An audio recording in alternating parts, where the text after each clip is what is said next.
one of the keys is remember where you came from. Keep that shit in the front of your mind. And when shit goes bad and it goes sideways, a lot of shit does, you're getting booed out of the fucking building, or you're coming through this injury, or people are writing you off. Oh, you guys ain't gonna fucking make it. You know, any of that shit. You gotta keep it in here. And it really has to, it should drive you.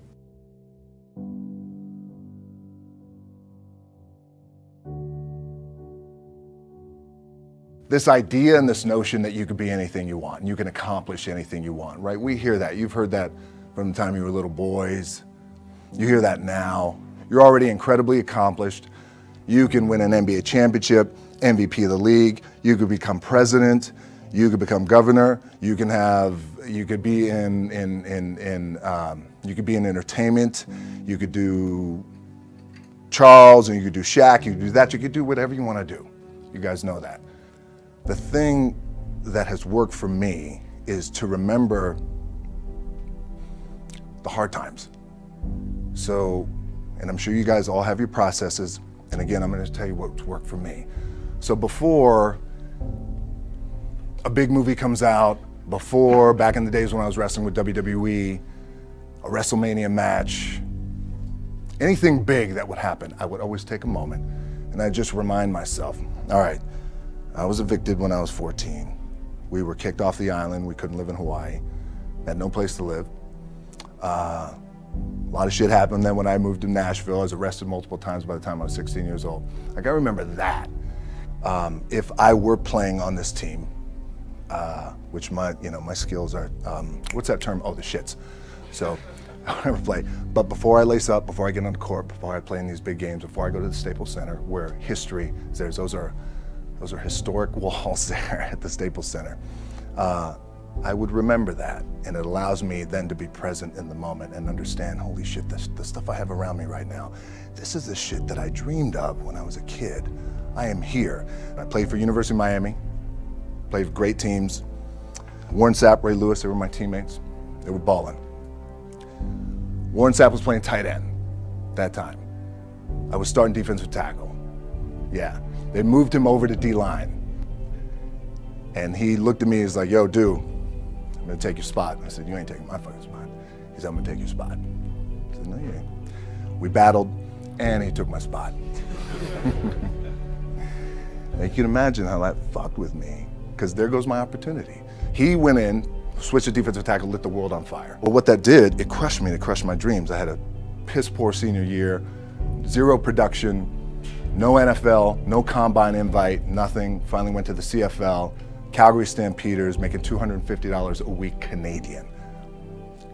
Now I had to send that shit home to my wife at that time. Had no money. So I remember that. When I got cut from Canada, I had $7 in my pocket. And I always tell that story. So now my production company is $7, advertising agency is $7, everything is $7. So I always remember that.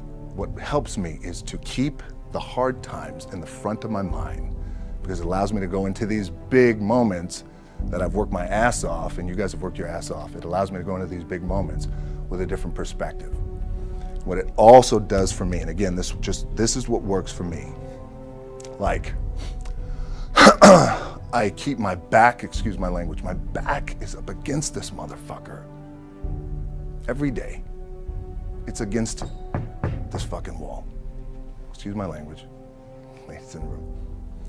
But it's up against this motherfucker because it's what I believe in. And when my back is against this motherfucker, then there's nowhere to go. But that way. That's it.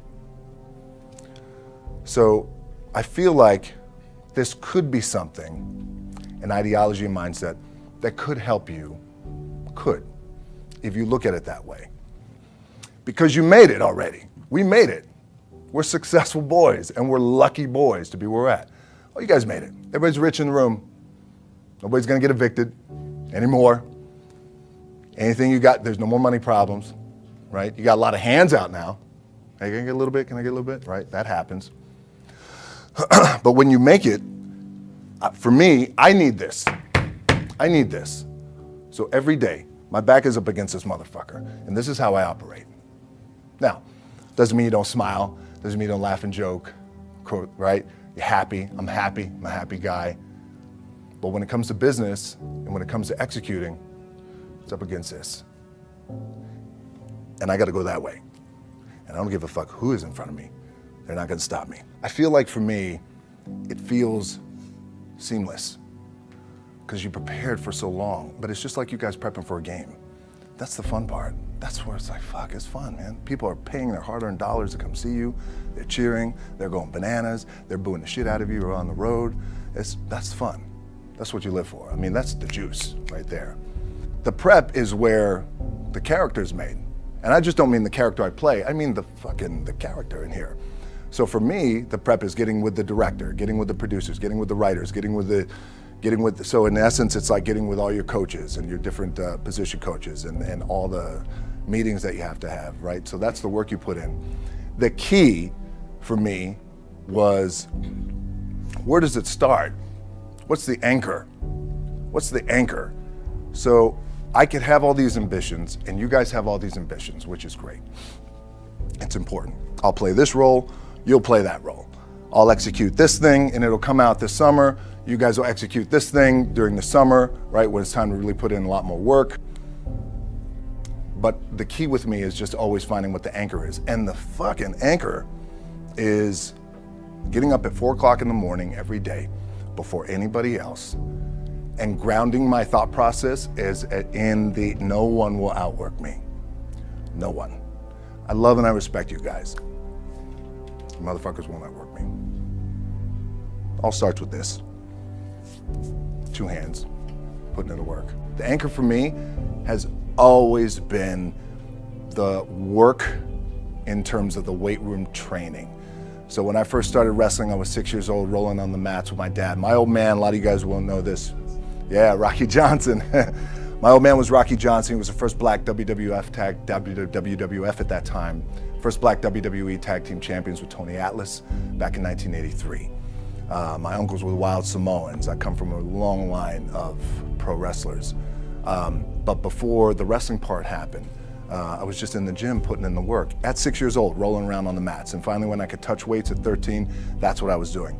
But the weight part for me and the gym part has always been, has to be the anchor. Look, at the end of the day, like again, it's the kind of stuff that I talked about at top is I have to hold on to my dad in his pickup truck came down 4 o'clock in the morning, picked me up in Miami from Tampa. We lived in a little shitty apartment in Tampa. He drove down in his little pickup truck to Miami to get me when I was cut from the CFL. I was driving up I-75. I don't know if you guys are from Florida, any of you guys, if you know, I-75 is like, especially down in Florida, Alligator Alley. I'll never forget it. It's 4 o'clock in the morning. And I thought, well, fuck. I leave home like you guys left home. I'm ready to tackle the world, get after it, achieve my dreams and goals.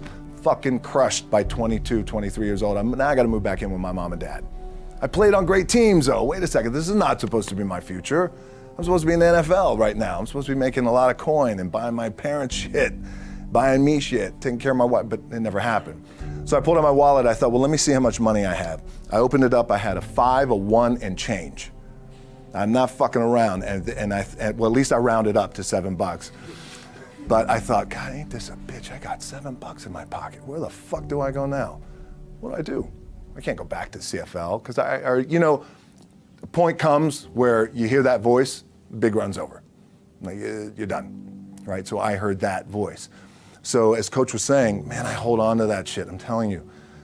My back is up against this motherfucker. We laugh, we joke, we have a good time. Press is always fun to do. Sometimes you gotta make it fun. That's another thing. You gotta do your best to make press fun if you can. But my back is still up against this motherfucker. I do not forget it. What this also helps me do, and again, it works for me, is at some point, you gotta be fucking tired of not being number one. You have to be, and you gotta fucking play angry, and I play angry. Now, I'm cool and calm with my approach, and when I step out on my field, which is a set, or, you know, like, there's some, and you're always gonna have haters, and haters are like, well, God damn, man, how many movies are you gonna make, or how much shit are you gonna do? Like, you do a lot of shit. I say, yes, it's my ambition. Of course, why not? I could do it, yeah. I love what I do. And not only that, but in what world do we not work every day? Doesn't mean, it's just like you guys in the off season. You gotta work every fucking day. It doesn't end. My back is up against this thing, you know, and I started to play angry, by the way, and I still play angry. My last match, Brock Lesnar, transitioned, and I realized if I had to be great at something, I wanted to be great in this world of Hollywood and movie making and producing and entertainment, I had to commit, and like you guys have to commit. Obviously, you commit to something, commit to the goal. So I quietly retired. 2 years later, I thought, what the fuck did I do with my career? Because my movies were not doing well. I was written off. I was like, it was around 2006, 2007. I was like, God damn. I left, I pulled a Jim Brown.